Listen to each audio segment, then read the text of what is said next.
to call them by their first names because when I met them, they were fellows, respectively, from Dr. Evandro and from Dr. Rhoton. So, but now they are very big shots in their own societies and also in the International Rhoton Society. We are about to start, and I think Fernando is ready for us. If you want to unmute Fernando. Fernando is coming from Montevideo in Uruguay, and Dr. Gungor is coming from Turkey. Both of them will talk to us about the use of the anatomy of the fibers, the white matters of the brain, and also how to use them, how they become useful to us in surgery. Fernando, if you are ready, I think we are about to begin. Welcome back to Rhoton Anatomy Day, together with the World Federation. This is a program. I will soon be talking to us about the news for 2025 in this matter. Thank you, guys. Thank you, Carolina. This is nice to be here with you and with your ideas.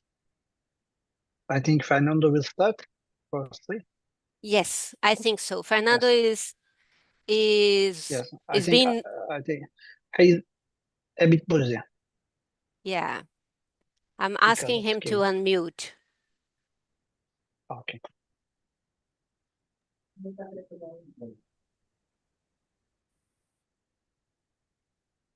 Over to you, Fernando. Carolina, I'm very sorry. I have a patient in the UTI, and the colleagues asked me for talk with the wife of the patient just now. Now I am free. I'm very sorry. No problem at all. We all know this. So we are very happy that you are with us, and we are happy that you can manage both things. Thank you very much.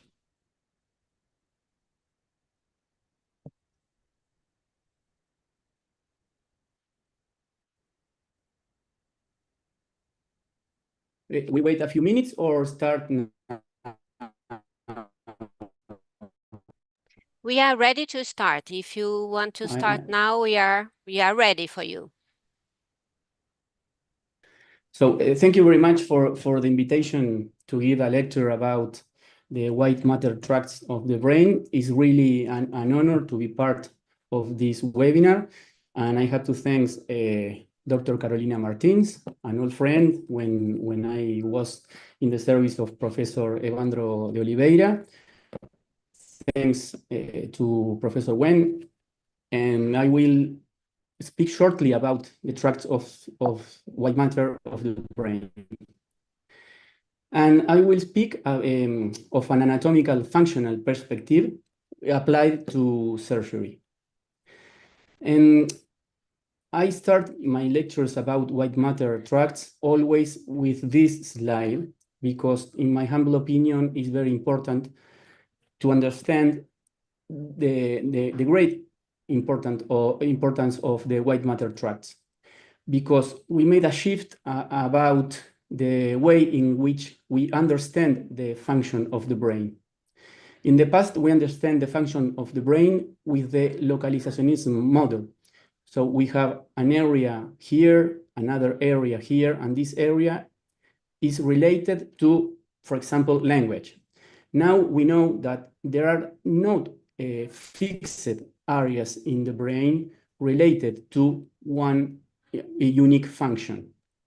And the shift between localizationism and odotopy lead us to understand the importance of the white matter, because odotopy is a Greek word that means way or root.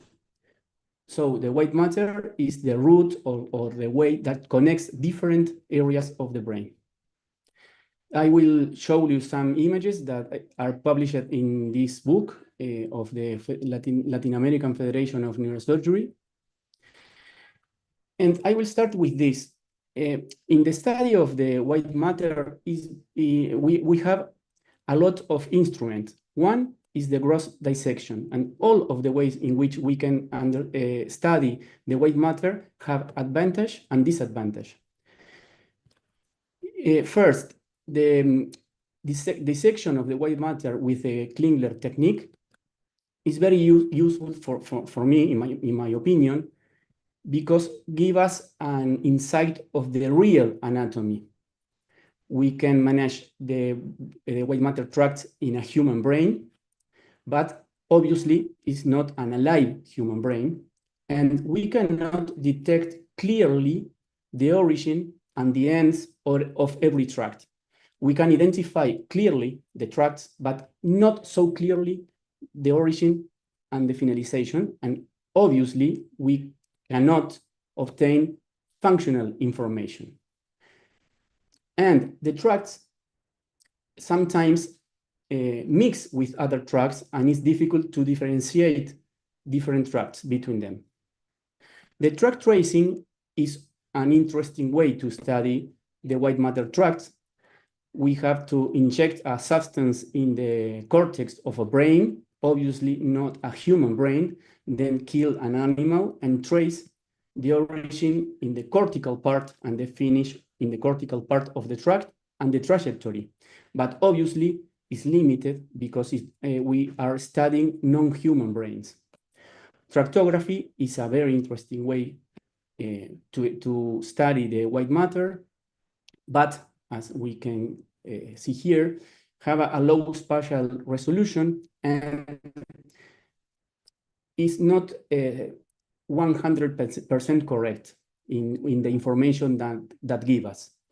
And level-free imaging is similar to trace tracking, but without injection in the cortex of any substance.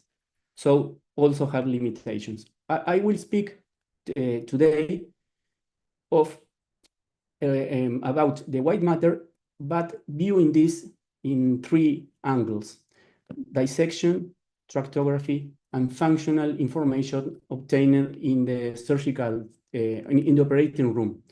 I will speak just about the association tracts, and the most important association tracts are these. I will speak shortly about all of these tracts. The first are the U fibers. The U fibers are very numerous. And here we have a brain.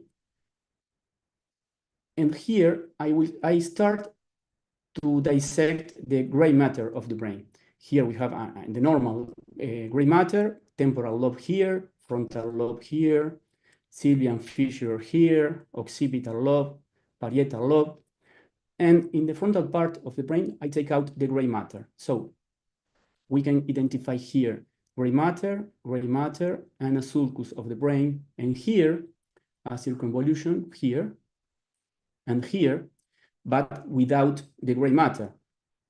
The depth of the sulcus, and here, the white matter that connects adjacent convolutions, the U fibers. This is another specimen. We can identify here the U fibers connecting adjacent parts of the hemisphere. Here another U fiber, here another, are the most numerous fibers of the brain, and are very important because they connect adjacent parts of the brain. The U fibers participate in the plasticity of the brain and in the cognition. Here again, another specimen. We have here the gray matter, the sulcus, another sulcus here, and here a circumvolution. Look at this, U fibers passing in the depth part of the sulcus. And also pay attention to this. Here we have white matter fibers that have the same disposition than the U fibers, but this goes from this circumvolution to this. So we can assume that we have short U fibers and long U fibers. If we have a tumor located here, we have 2 ways to approach: the transcortical approach and the transsulcal approach. And if we perform a transsulcal approach, we will damage these short U fibers, but this is the shortest way to this tumor. And if we use the transcortical approach, we will damage these fibers that are projection fibers or maybe long association fibers. So the transsulcal approach is better. It damages the U fibers, but is better. But if we have a glioma or a tumor located here inside the circumvolution, we have another tip to approach this tumor. For example, if we dissect and in the depth of this sulcus, and we resect this in an anatomical way, we will preserve the depth fibers of the long U fibers. Or if we resect this, we can do this very safely, and we need to start brain stimulation here to detect the depth fibers. Here we have a tractography. We can identify here the U fibers, and anatomically again, here the U fibers. Second, the frontal ascending tract. It's a very important tract, first described in 2012, and it's a short bundle of fibers that are located in the left hemisphere, is related to language taxes, and in the right hemisphere is related to executive taxes. This is an original picture that appears in the article of Catani, who was the investigator who described this tract. And look at this. We can see here the location of the frontal ascending tract.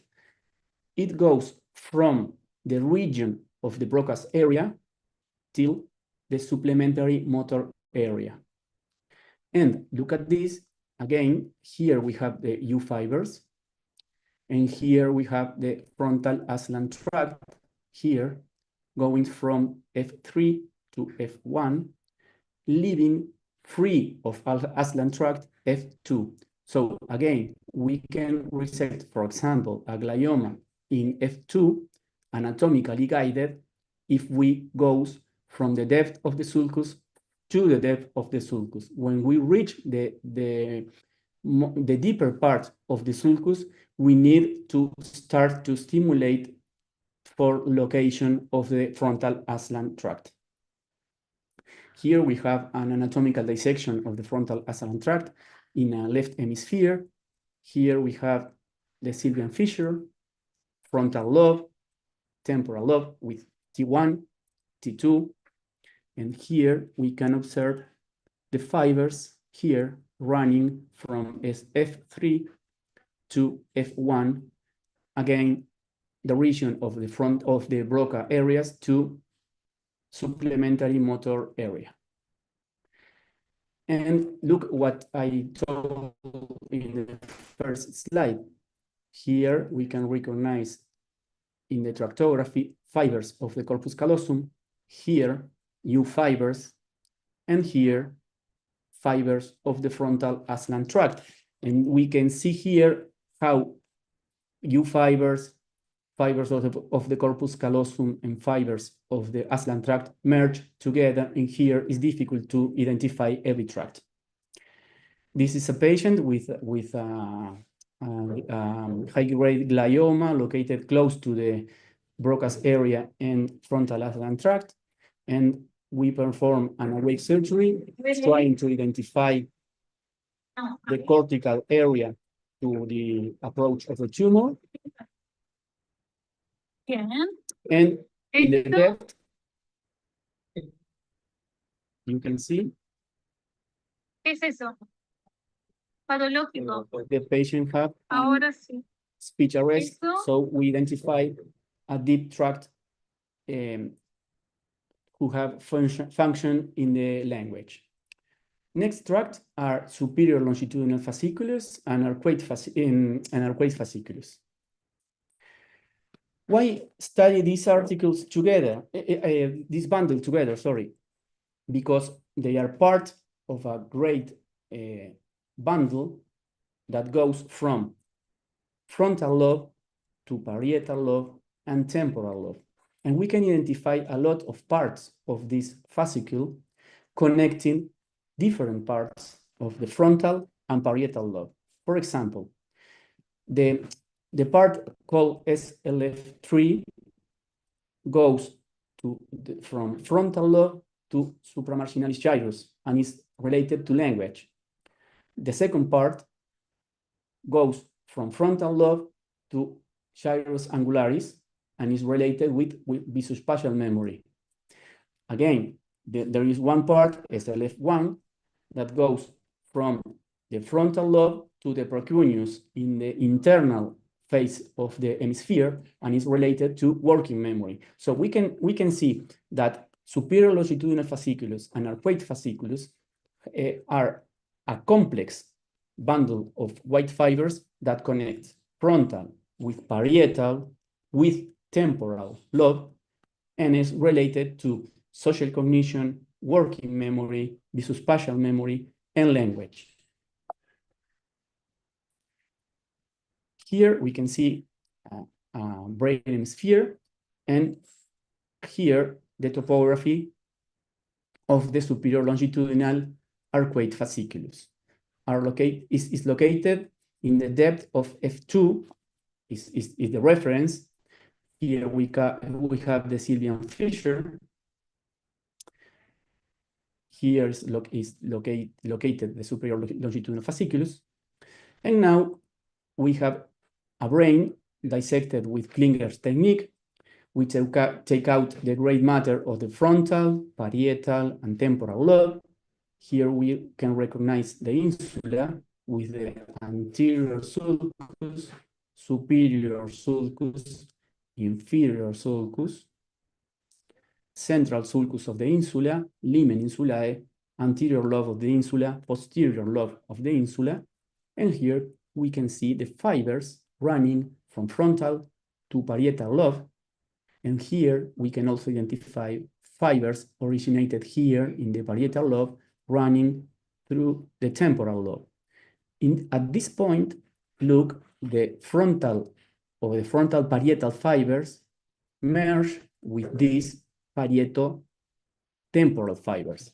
So in this part, it's very difficult to identify the different parts of this tract. But in general, we can see this tract connecting frontal, parietal, and temporal lobe. Another dissection, now we take out the insula. We can identify here the external capsule, the lumen insulae. Here we can see gray matter of the lenticular nucleus, and here the fibers of the superior longitudinal arcuate fasciculus. Here the fibers of the arcuate part of this bundle. And again, the anatomical specimen and the cartography showing us the arcuate part of this fascicle, and here the frontal part of the fascicle running in the depth of F2. Again, anterior sulcus, inferior sulcus, superior sulcus of the insula, central sulcus, anterior lobe, posterior lobe, and here the white matter of F2. And this tumor, obviously, if we look here, we be aware that this lesion is located in close relationship with motor area, of course, but in the depth is close related to superior longitudinal arcuate fasciculus. And this tumor, that is a metastasis, is located in the middle of the superior longitudinal fasciculus, is located here. So the clinical presentation of this woman was an aphasia, and sadly she was with a permanent aphasia after the surgery. So now I will speak about these fascicles, these bundles, and why we look or study all of these bundles together, because I am not speech specialist. I am a neurosurgeon, but I think this scheme is very useful to neurosurgeons, because in the organization of language, we have areas of the brain located here, but not exactly in the point that Broca described, that are related to language. And here, in the area that described Wernicke, we have a lot of areas or points related to language. And we have two streams or bundles of white matter connecting these two regions, not areas, regions. And the superior or dorsal stream is the phonological stream. That means the form of the word. So the phonological dorsal stream is composed by superior longitudinal fasciculus and arcuate fasciculus. And the semantic dorsal stream, that is the significance of the word, is composed by the inferior fronto-occipital fasciculus, or IFOF, the uncinate fasciculus, located here, and the inferior longitudinal fasciculus. So again, dorsal stream, phonological process, arcuate and superior longitudinal fasciculus, and the stimulation in the operative room will give us a phonemic paraphasia. The ventral stream is related to the semantic aspects of the words and is composed by the IFOF, that is the most important part of this stream, the uncinate and inferior longitudinal fasciculus that are an accessory bundle of this stream, and the patient will have a semantic paraphasia.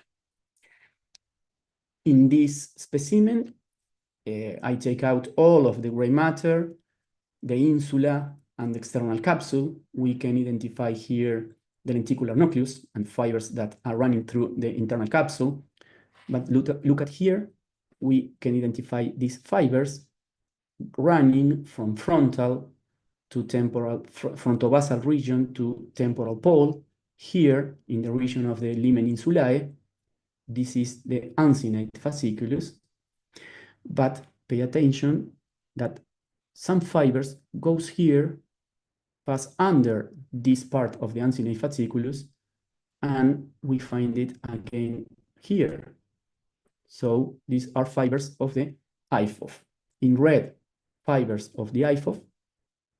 In white, fibers of the uncinate fasciculus and the inferior longitudinal fasciculus that is not dissected here. Again, here in another specimen, we take out the lenticular nucleus. We can identify here the fibers of the anterior limb of the internal capsule. Here, the uncinate fasciculus.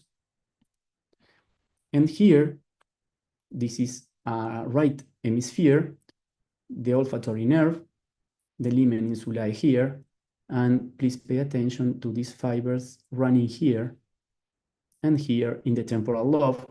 This is the lateral ventricle, the temporal horn of the ventricle, and the relationship of the IFOF with the temporal lobe.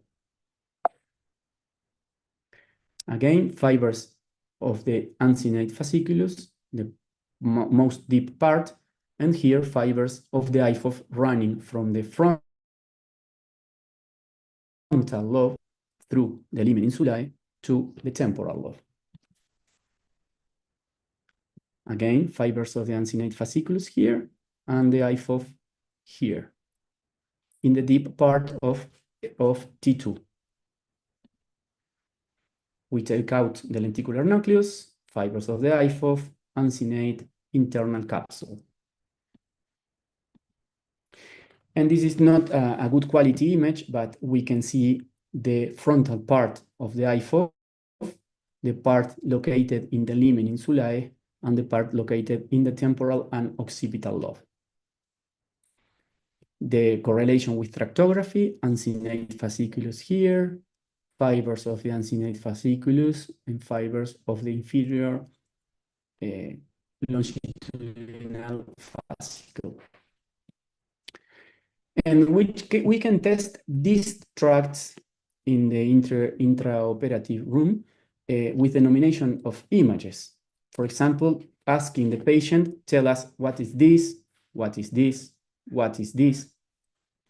And also we can use the pyramid and palm trees test, in which we show this kind of images to the patient and ask to the patient, please name this, and name this. Which of these two images goes better with the superior image? Obviously, these two images match and the association of ideas. Here we have a low-grade glioma of the temporal lobe in relationship to language areas. We perform an awake surgery, and we find a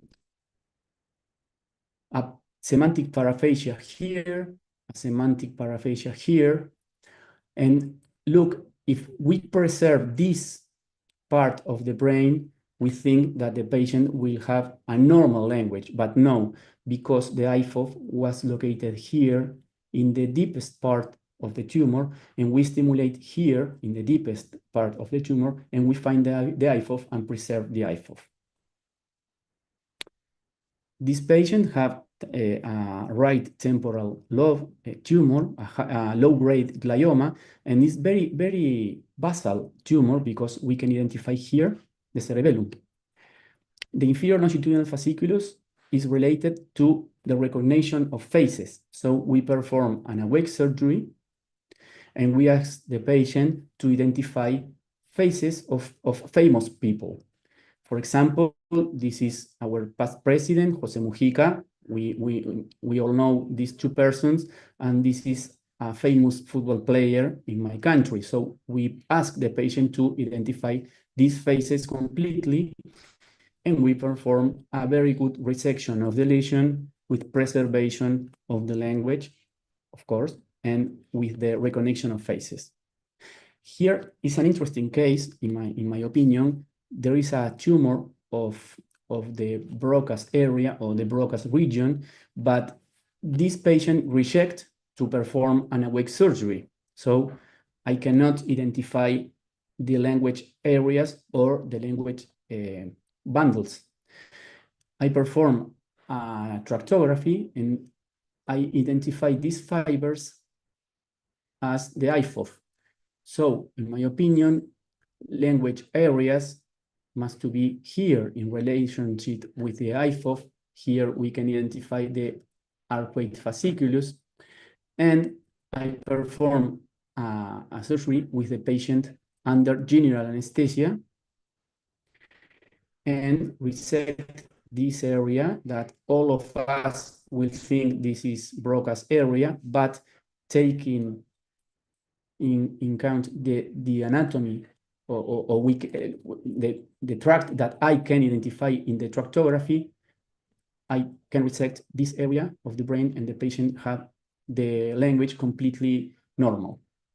Finally, the cingulate fasciculus is located in the white matter of the cingulus gyrus and also have 4 parts. This is not my intention to speak about each part of this tract.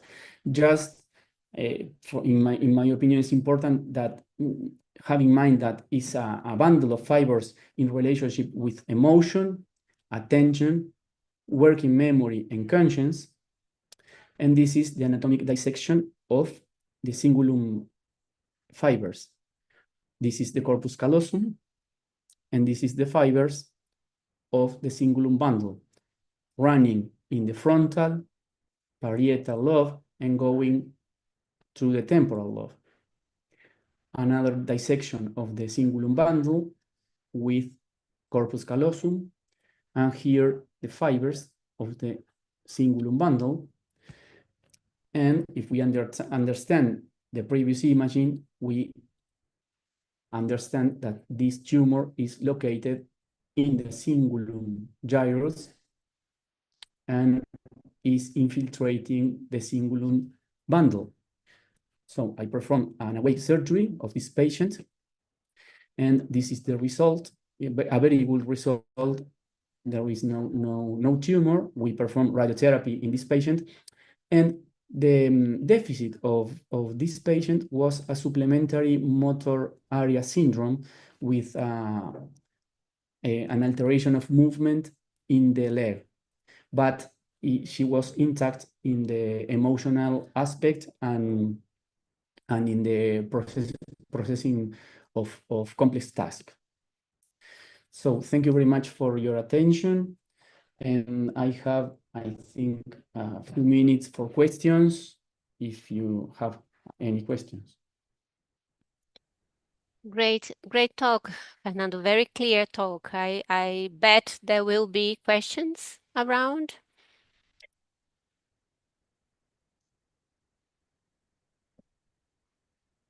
If you want to type your question to the chat area, it's okay.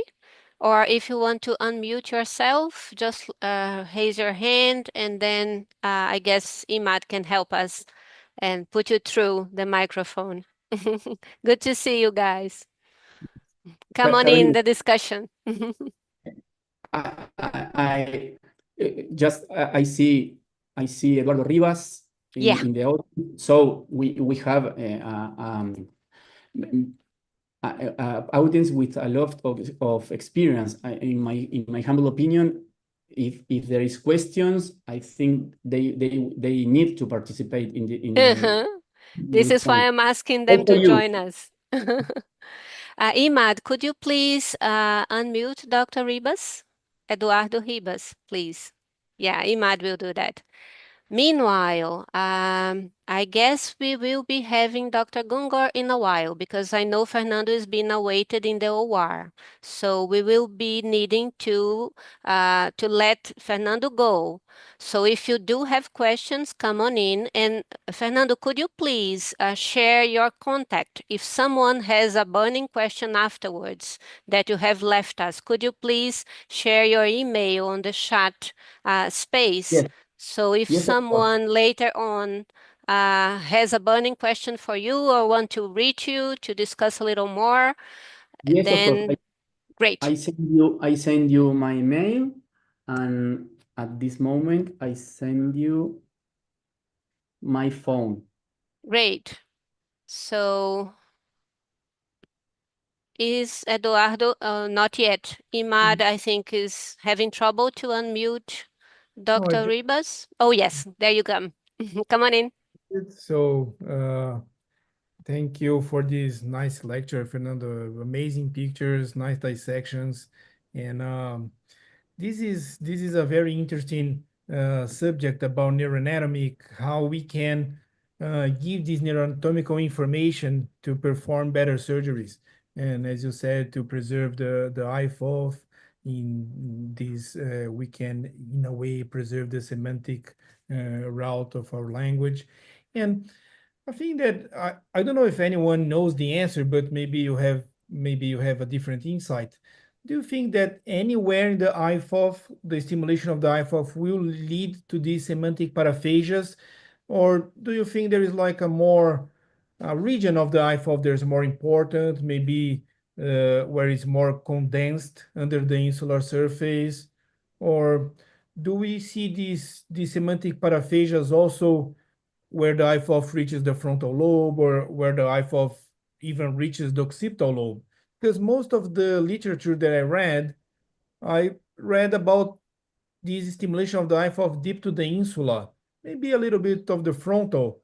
But does anybody, maybe Dr. Abuzer also, or anybody in here, have an idea if he's stimulating the IFOF already in the temporal lobe or even in the occipital lobe will lead to these semantic paraphasias also?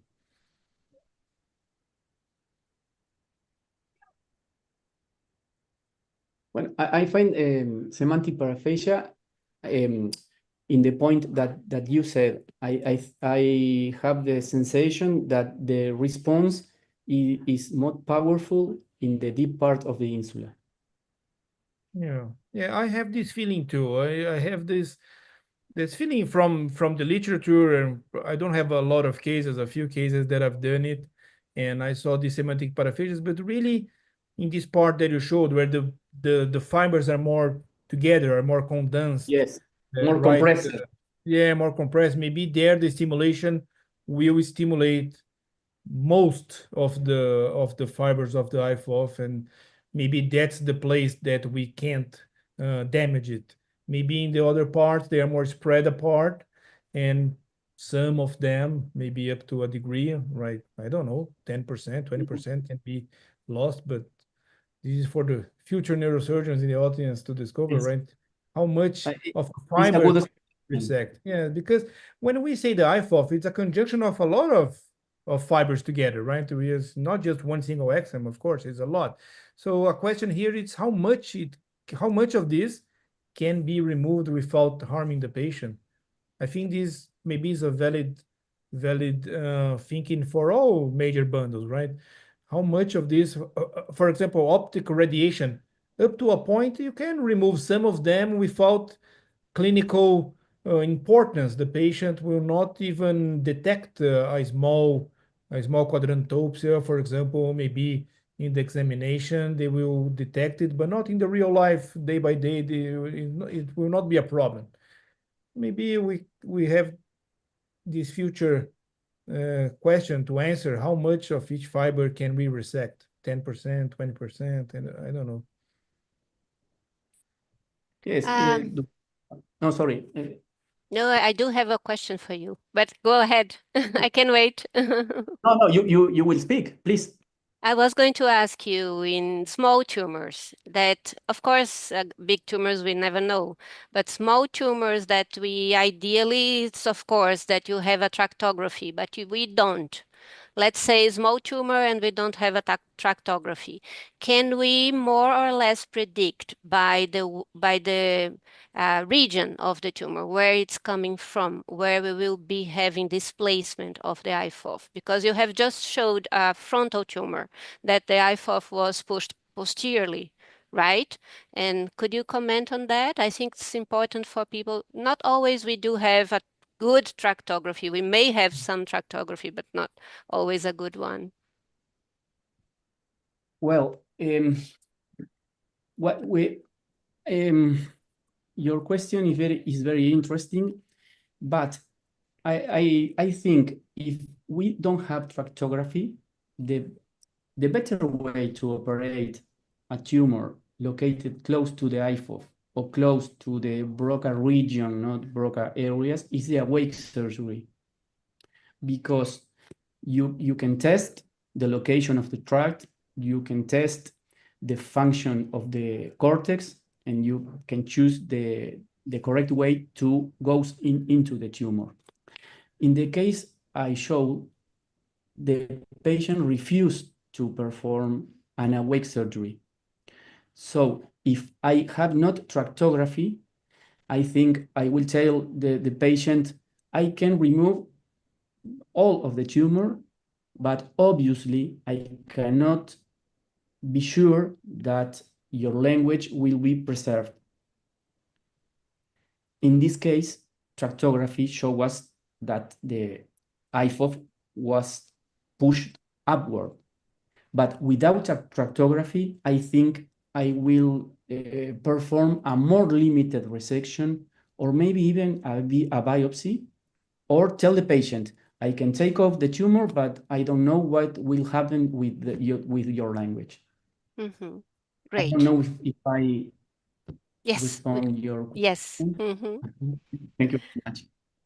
Do we still have questions? Abuzer, do you want to come in? I think, Carolina, is a very nice question that you said about where is the fiber tracts pushed to. And I do believe that most of the insular tumors, they are from really close to the cortex, maybe from the short connection fibers of the extreme capsule. And I do believe that most of them, they will push the IFOF or deeply or posteriorly. But I sure tractography is the best way of knowing this before surgery. And even if you want to stimulate with more efficiency, right? You imagine where the IFOF is and you just go there and check for it. So if you, I think trotography now, it's easy for us worldwide to have it, right? I know we are talking to people all around the world, but I think most places will have trotography. More than functional MRI, for example, is more difficult to have a nice setup. More than intraoperative MRI. I think trotography is really around. I think most people will have. I think Abuzer, can you try? Imad, could you please unmute Dr. Gungar? There is a comment here from Dr. Harshad Paresh. I hope I have said it all right. In absence of tractography in awake surgery, one can stimulate area to identify functional area and not stop, and I think not go further. Yeah, Okay, I think yes. that's the thinking. Yes.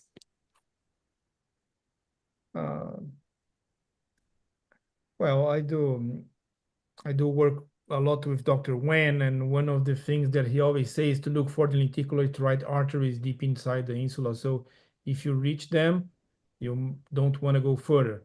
But I think that if you reach them, you're already in contact with the IFOF, because I think they're even deeper than the IFOF.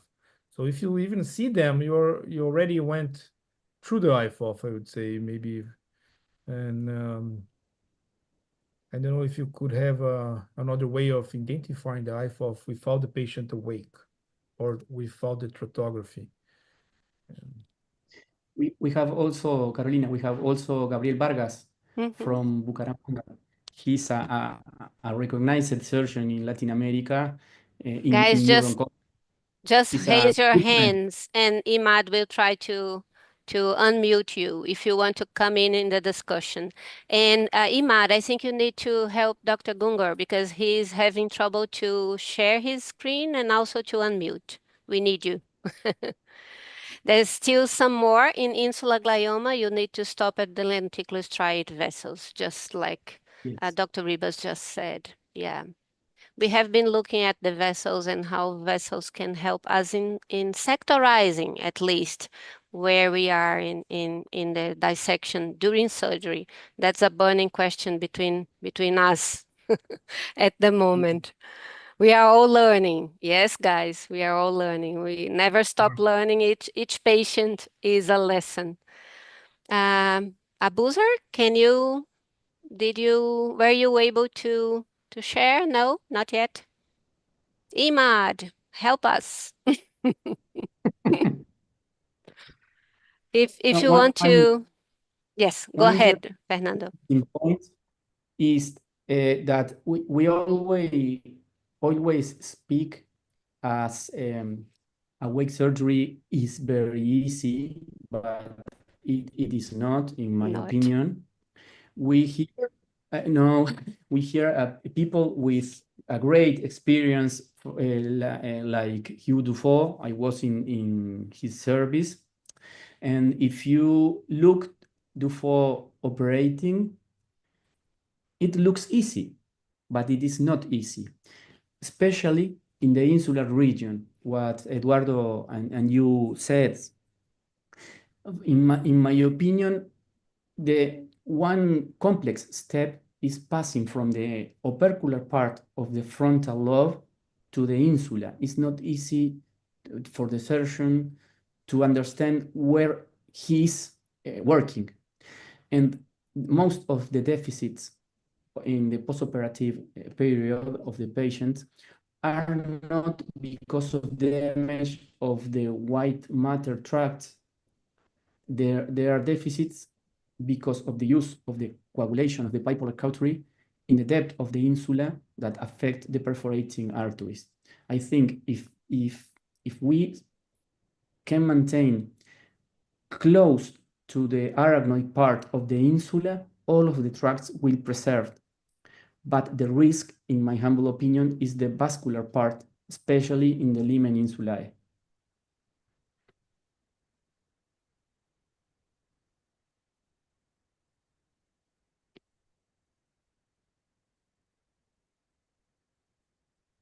And Dr. Dufo always says that his cases are contaminated by a vascular lesion that he had a lot of years ago, and this is why 1 or 2% of his series did have a permanent deficit, because a vascular lesion is more difficult.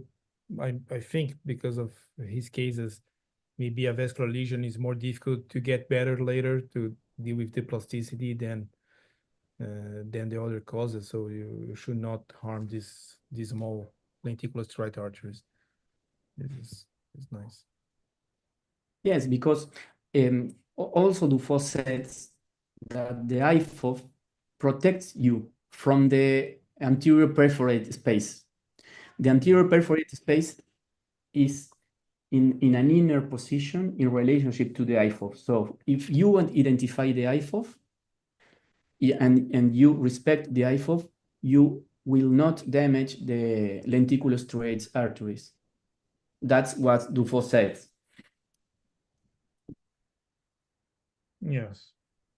Yes. The lenticular striate arteries, I agree with Dr. Martinez also. They are deeply and Abuzer, I think Abuzer now Yes, yes, you can hear me, but I couldn't share my screen yet. I think Carolina, you can allow me to share my screen now as a Carolina is host. muted. Now Carolina. Carolina, you can allow me to share my screen. I think Carolina is not Yes, really the host. yes, I think I can start soon. Okay. I think you can see my screen. I would like to thank the organizing committee to invite me and Dr. Fernando Martinez to explain whole anatomy. I will talk about shortly anatomy of white matter tracts and my approach after learning the anatomy of the white matter tracts of the brain. I want to share my thoughts at the beginning. For example, for deep-seated or intraventricular lesions, please use intrahemispheric way and also transfocal, also transferian ways for deep-seated lesions. Then I don't have anything to declare, but I have a big team behind me. As you know, there's a complex white matter tract under the cortex.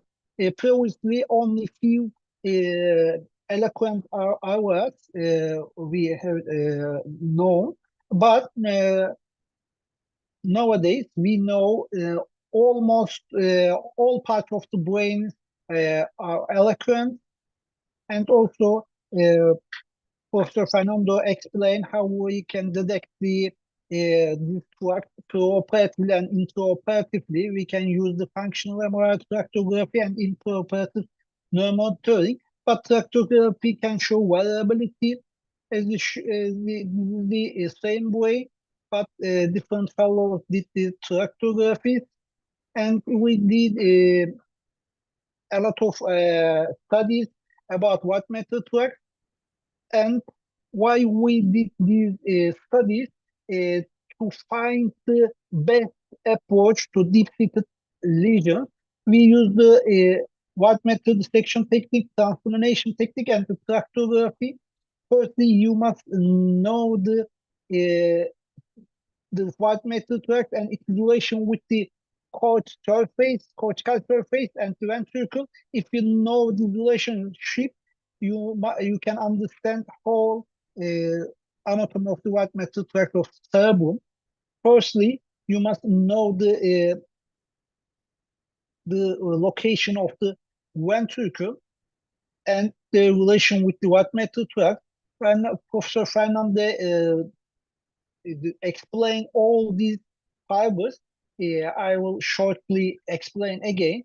We are looking from the lateral surface. You can see this FLF2 and FLF3 and their relation with the ventricle and the cortex. And we are looking from the superiorly. You can see superior longitudinal fasciculus 3 and the 2, and their relation with the ventricle, and our quad fasciculus connect to temporal lobe to the frontal lobe and around to insula, and you can see its relationship to ventricle and the cortical surface. And we are looking from the superiorly, it is located lateral to the lateral ventricle, and also middle longitudinal fascicle, or described nearly in 10 years, and also it is located the lateral surface of the atrium and the temporal horn. We are looking from the superiorly, you can see the middle longitudinal fasciculus, and it is relation with the cortical surface and the ventricle.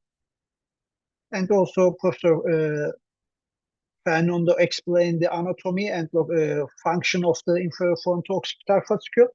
You can see this is the insular part. You can see the IFOF here, connects the frontal lobe to the occipital lobe. And also you can see the inferior longitudinal fascicle connecting the temporal to the occipital lobe and the relationship with the ventricles. And we are looking from the superiorly, you can see the IFOF connecting the frontal lobe to the occipital lobe and the relation with the ventricle.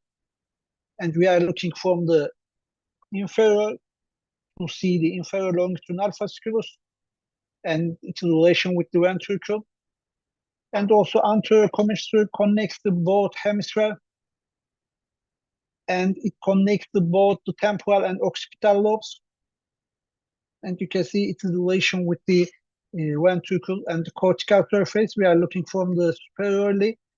You can see anterior commissure just located to the globus pallidus and goes to the temporal and occipital lobes and connects both occipital and temporal lobes. And also optic graduation emerges from the lateral geniculate body and goes to the occipital lobe and covers the lateral part of the lateral wall of the temporal horn and atrium. As you understand, if we go to the temporal horn or atrium from lateral part, you can damage these optic graduation, and your patient can have a visual deficit. And you can see the relation with the cortex and the ventricle. We are looking from the superiorly, and you can see the relation with the ventricle. They covers the lateral wall of the atrium and the temporal horn. We are looking from the inferiorly. You can see the optic graduation and the relation with the temporal horn and the atrium. And also we are looking from the medial surface. You can see superior longitudinal fasciculus 1 and cingulum bundle and the relation with the ventricle. And we are looking from the superiorly. You can see the cingulum bundle just above the corpus callosum, and the superior longitudinal fasciculus 1 connecting the precuneus to the frontal gyrus and the relation with the ventricle. And also insular fasciculus just located under the IFOF, connecting the temporal lobe to the frontal lobe. And also you can see the fornix here, just located above the thalamus, and as you see in the atrium, it located the posterior part of the thalamus. We are looking from the medial part. You can see the also fornix and the corpus callosum.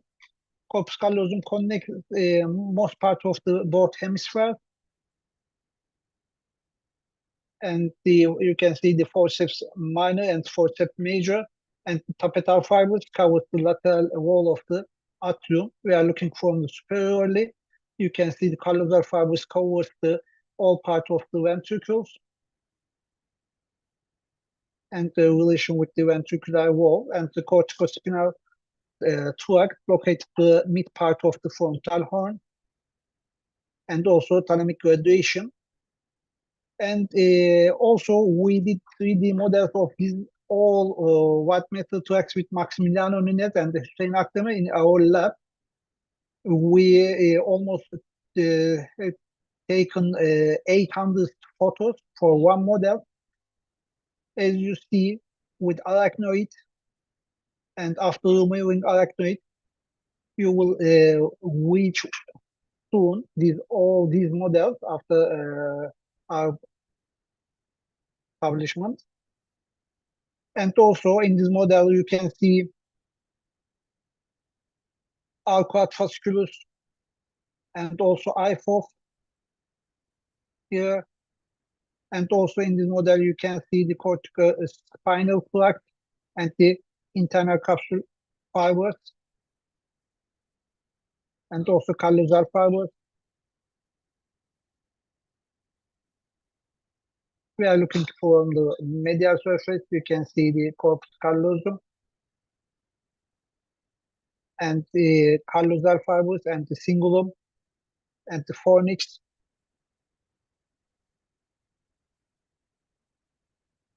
And you can see in 3D. And more detailed one after opening the temporal horn and the atrium. And we studied specific approach like the laser amygdalohippocampectomy and described the related white matter tracts.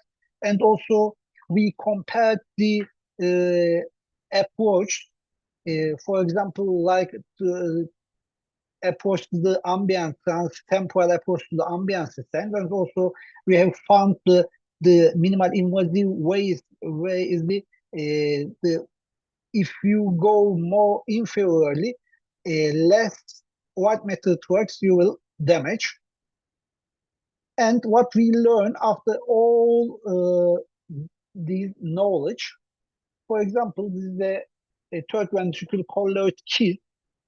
As we know, there is a endoscopic removal of the third ventricular colloid kid is very popular, but you must go to these all cortex. But if you use interhemispheric fissure with a small callosal incision, you can remove this kind of lesions. And also, if there is a lesion in the atrium of the lateral ventricle, we know there are optic radiation, arcuate fasciculus, I4, and also the fasciculum is located laterally. Even if you use transfocal way, you will your patient will have a visual deficit. Because of this, we use the interhemispheric way. Even the tracheotomy, you can use tracheotomy to reach these lesions and remove without any visual deficit. As you see, there's a ependymoma in the lateral ventricle. Without touching any white matter tracts, we could remove. Even it can be big and located laterally. It can be removed from interhemispherically. And also you can see the cortical thickness here. Even AVM, you can use this way, to interhemispheric way, to remove these lesions. Also, we just described to use parieto-occipital fissure approach to reach the atrium with Professor Ture. This is the less minimal invasive way to reach the atrium from interhemispheric and using the parieto-occipital fissure. You only damage some U fibers and go directly to the atrium. As you see, this is the intraoperative view. You can describe these calculus with ultrasound and go direct to the atrium and you remove the tumor or the mass. from the atrium. As you see, you can protect the all fibers, only some callosal fibers and U fibers damage. And also there is the cavernoma located in the motor area. You can see the corticospinal tract and the functional MRI, all motor area located here. As you know, this is a homunculus, and we try to use the singular sulcus to reach these lesions. Firstly, we started study in laboratory and described the whole anatomy and the tracts. If the lesions located medial to the corticospinal tract, you can use these sulcus and you can remove these tumors without any deficit. As you see, this is the motor area GBM. We could remove interhemispheric singular sulcus approach. And also, in this case, we use interhemispheric transsingular sulcus approach, and without any deficit, we can finish the operation. And also, there is a lesion, deep-seated lesion, and we need tractography to describe its relation with the corticospinal tract. As you see, corticospinal tract goes medial to this lesion. Because of this, we thought that it was located in the globus pallidus.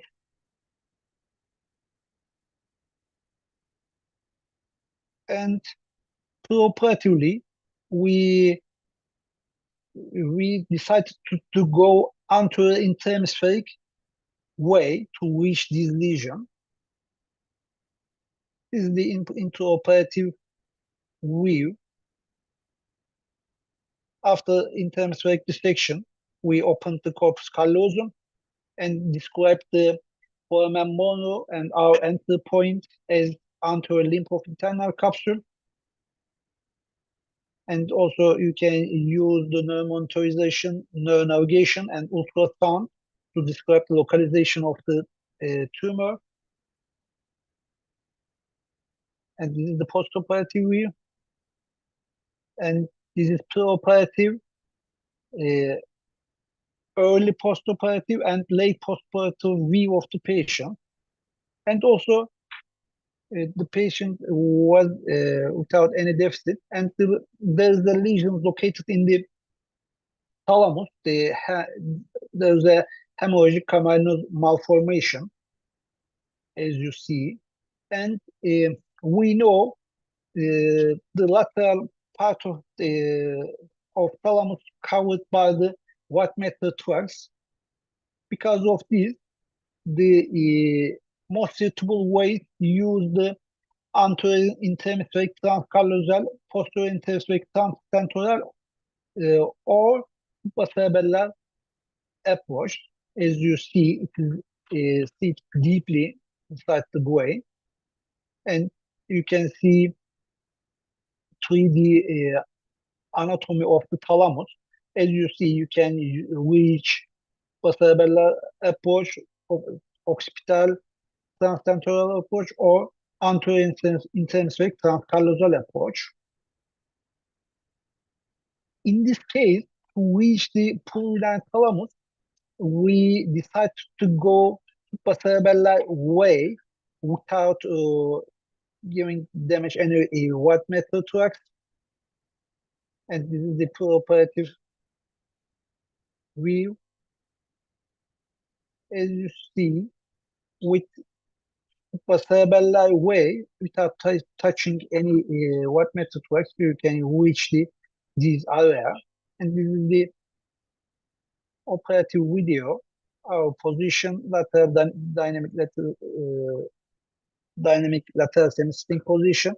After release CSF from the sternum magna, we open the dura and release the bridging veins taken from the temporal surface and the cerebellar surface. Then describe the anatomy, and this is our position with these dynamic lateral semi-sitting position. And after describing the anatomy, you can use the neuronavigation, and we reach the cavernoma and could remove it. And this is the postoperative view, and early postoperative and late postoperative views. Also, brainstem, as you know, is the most complex area of the human system. You almost have tractography and anatomy knowledge to reach the brainstem lesions. And I will show only one brainstem case. Sorry. I will show a video with cavernous malformation. Tractography shows that the cortical spinal tract located anteriorly and medial lemniscus located posteriorly to the lesion. Because of this, we decided to use lateral mesencephalic sulcus with supracerebellar approach. And also for supracerebellar approach, I use the dynamic lateral semi-sitting position.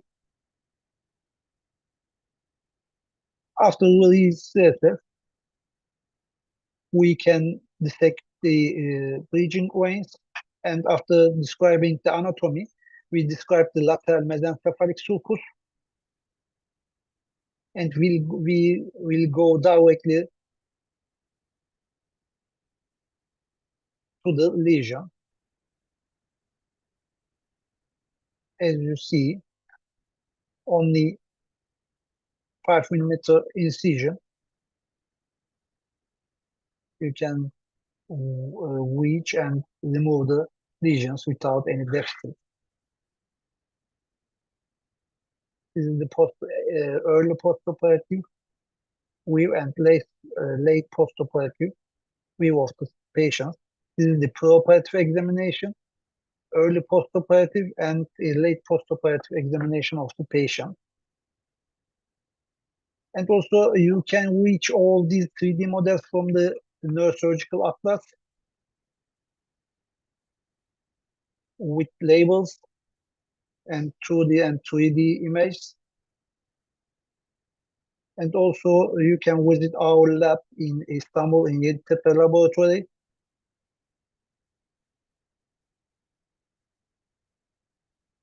Almost we can host more than 10 fellows at the same time.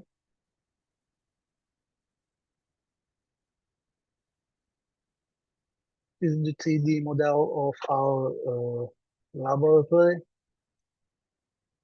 As you understand, we do 3D models of anything. And also you can reach 3D models from our website. We use the QR code. This is how you can reach from our website.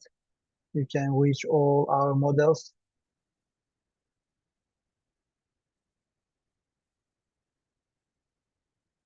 I think these are the most detailed 3D models for now, and did by Maximiliano Nunez and Hüseyin Akdemir.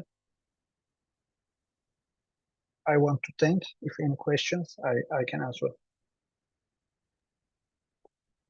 This is a wonderful job, Gongor. We all know that you can do 3D models of anything, and it's a great job indeed. And also to bring the lab, the idea from the lab, the knowledge to the OR with so clear videos is very nice. Thank you very much. Guys, if you want to ask anything to Dr. Gongor, who is the chairman of the chapter of the Young Neurosurgeon chapter in the World Federation. So go ahead and join the discussion, raise your hands, and if you want to type your question to the chat area, I think we have time for two or three questions.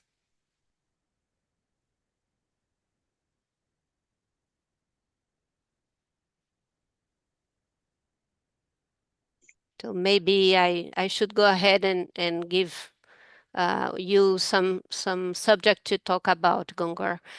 Please outline a little bit what's in your head. It's a nice way for someone who wants to learn the fibers, someone who's starting, someone who's young and wants to learn the fibers to take back to the OR just like you do. What do you think they need to do? What's the track you would advise them to take? They are lucky because there are a lot of laboratory in the world, in most of the country, in United States, in Argentina, in Brazil, in Turkey, and in Europe. For any neurosurgeon, before starting the cranial surgery, they have to go laboratory and learn not only what matter tracts, all vascular and neural anatomy of the brain, then touch the normal brain and pathological brain. If you couldn't reach a laboratory, you can use our articles and also videos and 3D models to learn this anatomy. And also, as I showed in my presentation, we still describe new approach. And if you want to find a new way to be minimal invasive, you can find something.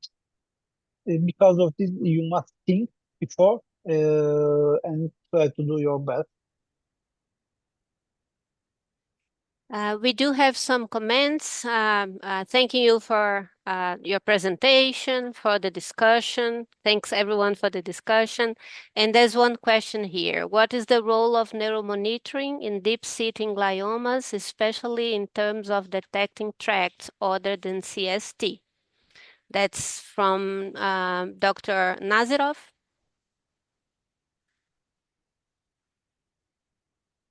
Can see.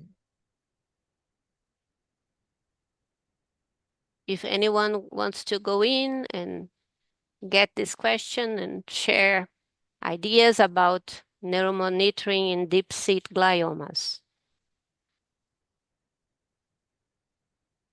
When you say deep-seated gliomas, as I showed in our presentation, like the motor area, it's necessary to use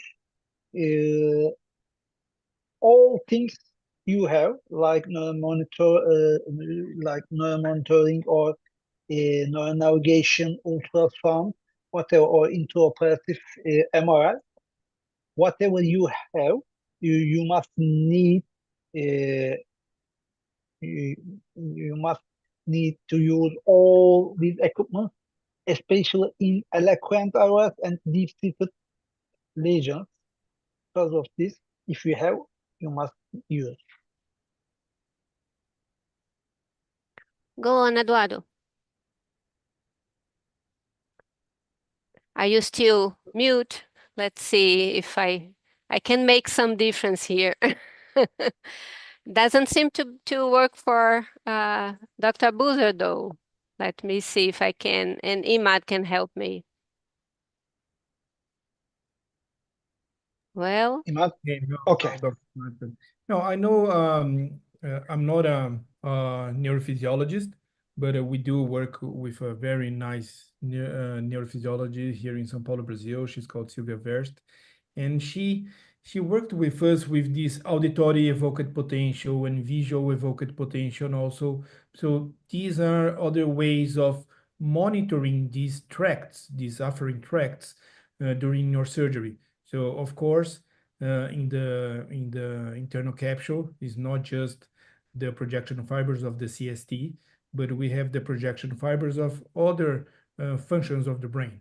Visual and auditory, they do have how to check the integrity of these fiber tracts during surgery these deep-seated lesions, as Dr. Abuzer was showing, lesions at the thalamus, for example, or lesions outside the central cord. They're already in the lobe, temporal lobe, or parietal lobe.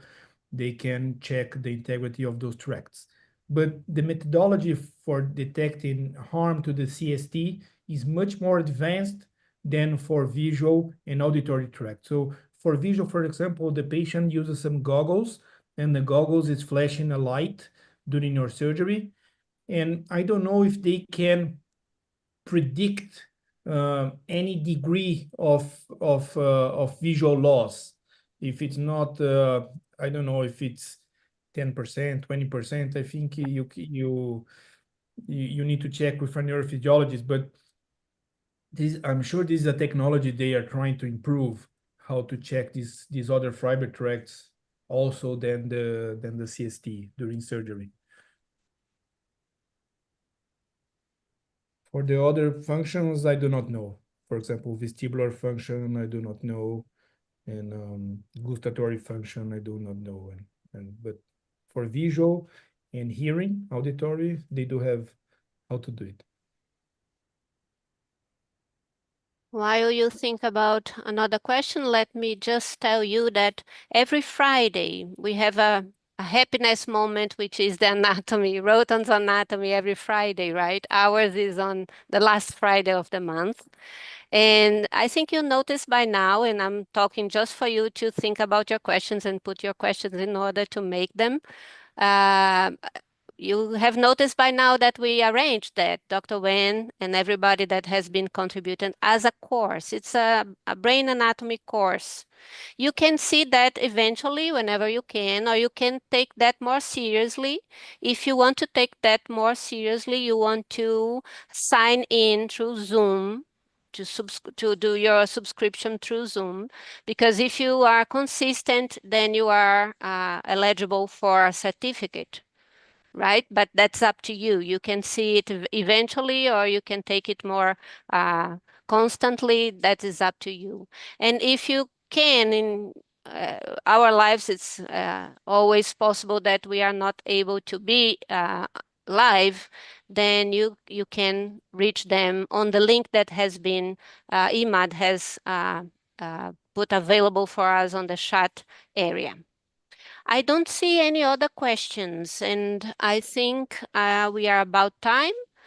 Eduardo Gungor, you want to say something before we adjourn? Be very welcome to.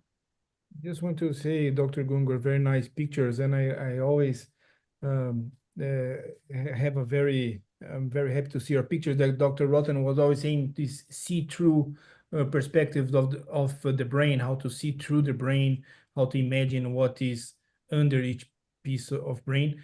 And you, with your methodology, putting a light inside the ventricles and to flash this light and see this light from the other side. And this is a way of having this point of view, of seeing through, and the light will guide you in a way. And so that's very nice picture. So Indeed. Make Eduardo my words. Thank you for showing us that. Thank you. I want to thank all you guys.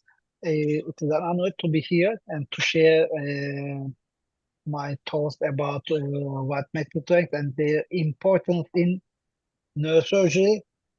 I am lucky because I learned anatomy in the lab, in Rhoton lab. Then I met with Uwe True, who's expert in white matter detection and also approach to the deep-seated lesions. I learned how to approach from him. Because of this, if you need any advice, first go to the lab and then meet the expert. Great. Thank you so much. Thanks everyone for being with us. I think we do have a meeting. We do have a date to meet at the end of February, the last Friday of February, and we have a lot more things to discuss with you. Thank you all very much. Enjoy your Friday. And good work to everyone. Bye-bye. Thanks, guys. Bye bye, Eduardo, Carolina. Nice to see you, Dr. Bye-bye. Carolina.